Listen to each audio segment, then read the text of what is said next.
Hi అండి అందరికీ welcome back to సత్తస్ world. అందరూ ఎలా ఉన్నారు? నేనైతే చాలా బాగున్నాను.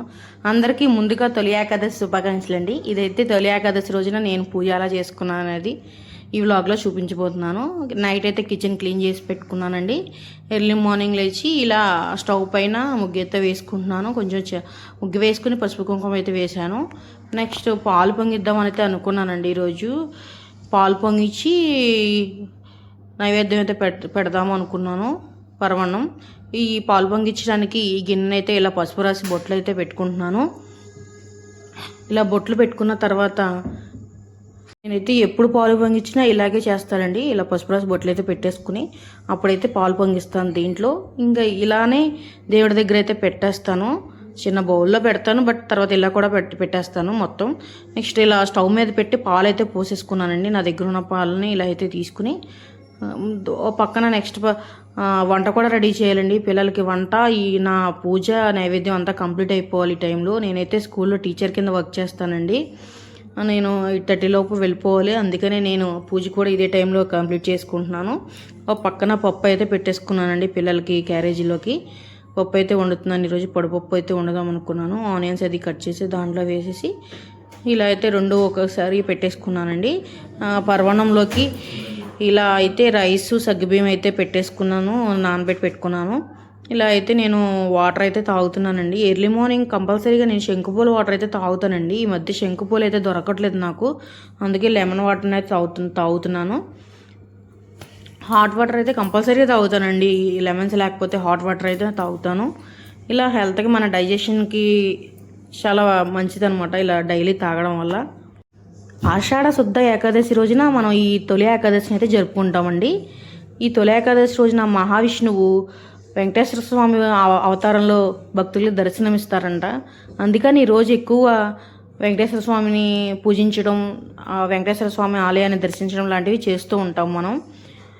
ఇలా అయితే నేను పాలు పొంగించడానికి పాలలో అయితే ఇలా రైస్ అయితే వేసేసుకుని రెడీ చేసుకుంటున్నానండి. ఇలా అయితే నైవేద్యం రెడీ అయిపోతుంది. ఇంకా లాస్ట్లో ఫైనల్గా బెల్లం వేసేస్తాను, జీడిపప్పులో కొంచెం ఫ్రై చేసి వేసేసాను. ఇలా అయితే నేను పూజకి పేలాల పిండితో చేసిన ఉండలను అయితే ఇలా పెట్టానండి. నైవేద్యం పరవన్నం, అరటిపళ్ళు, ఫ్రూట్స్ కూడా పెట్టాను నైవేద్యం కింద. మా పిల్లలకి స్నాక్స్ కూడా పక్కన రెడీ చేసుకున్నాను. ఇంకా ఈ పేలాల పిండి అయితే నేను సపరేట్గా చేశానండి. మా హస్బెండ్ చేశారు నైవేద్యం కింద దేవుడికి. ఇదైతే నేను సపరేట్గా చేస్తున్నాను.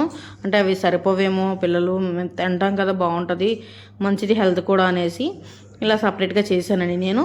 ఇలా కొంచెం బెల్లము గీ వేసుకుని ఆ పేలాల పిండిలో కలిపేస్తే చాలా బాగుంటుంది. ఇది నైవేద్యంగా పెట్టాలంటండి వెంకటేశ్వర స్వామికి. ఇలా అయితే పెట్టేసుకున్నాను.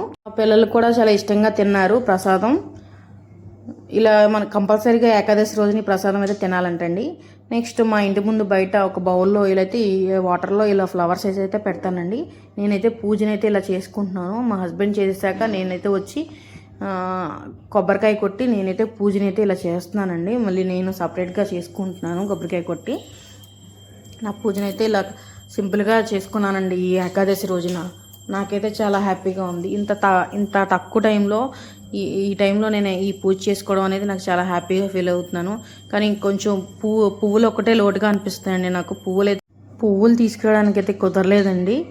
ఇంకా సింపుల్గా ఉన్న తక్కువ పూలతోనే పూజనైతే ఇలా కంప్లీట్ చేసుకున్నాము. ఇలా నైవేద్యం అన్నీ సమర్పించి స్వామివారికి అందరూ బాగుండాలి, అందులో నేను ఉండాలని అయితే కోరుకున్నాను. చివరిలో అయితే దేవుడి దగ్గర పువ్వు తీసుకుని తలలో పెట్టుకుని కుంకుమ బొట్టు కూడా పెట్టుకున్నానండి. ఇలా అయితే నా సింపుల్గా నా పూజను అయితే కంప్లీట్ చేసుకున్నాను. మీరందరూ ఎలా చేసుకున్నారు ఏంటనేది నాకు కంపల్సరీగా కామెంట్ బాక్స్లో అయితే చెప్పండి. ఇలా పూజ కంప్లీట్ చేసుకున్న తర్వాత మా హస్బెండ్ అయితే ప్రసాదం అయితే అందరూ తీసుకోవాలి అనేసి మా అమ్మాయిని పిలిచిస్తున్నారండి. ప్రసాదం మా అమ్మాయికి ఎలా పట్టుకోవాలో తెలియకపోతే ఇలా పెట్టు అని చెప్పేసి పెట్టించి ప్రసాదం అయితే ఇచ్చారండి. ఈ ప్రసాదం అయితే చాలా చాలా బాగుంది, చాలా చాలా టేస్టీగా ఉంది. నెయ్యి అయితే ఫుల్గా వేసేసారు మా హస్బెండ్. ఇలా పూజ కంప్లీట్ అయితే చేసుకున్నానండి. పిల్లలు అయితే వెళ్ళిపోయారండి. మా పిల్లలు వెళ్ళిన తర్వాత నేనైతే ఇంకా స్కూల్కి అయితే రెడీ అయిపోతున్నాను అనమాట. మా హస్బెండ్ కూడా ఆఫీస్కి వెళ్ళిపోతున్నారు. ఈ వీడియో నచ్చితే సబ్స్క్రైబ్ చేయడం మర్చిపోవద్దు ఫ్రెండ్స్.